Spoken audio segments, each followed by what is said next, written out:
તો આજે હું તમને લઈ આવી છું ભાવનગરનું ખૂબ જ પ્રસિદ્ધ મંદિર કાશી વિશ્વનાથ, જેને રૂખડા મહાદેવ તરીકે પણ ઓળખવામાં આવે છે. મંદિરમાં પ્રવેશતા જ આવી જાય છે અંદાજે 100 વર્ષ જૂનું આ ઝાડ, જ્યાં દાદા વિરાજે છે સાક્ષાત.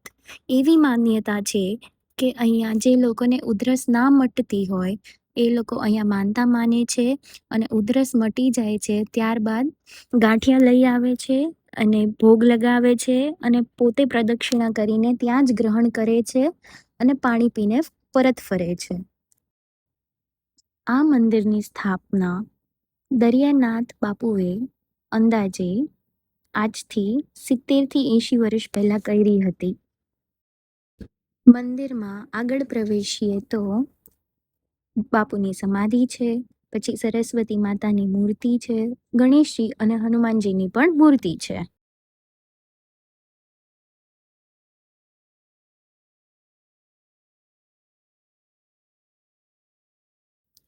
મંદિરમાં પ્રવેશતા જ પહેલા આપણને દર્શન થાય છે મહાદેવના, પછી તેમની જમણી બાજુ છે અંબેમાં.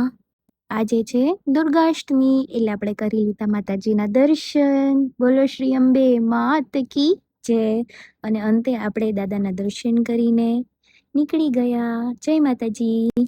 તો જે લોકોને ઉધરસ ના મટતી હોય તો દાદાની માનતા લઈને મટી જશે.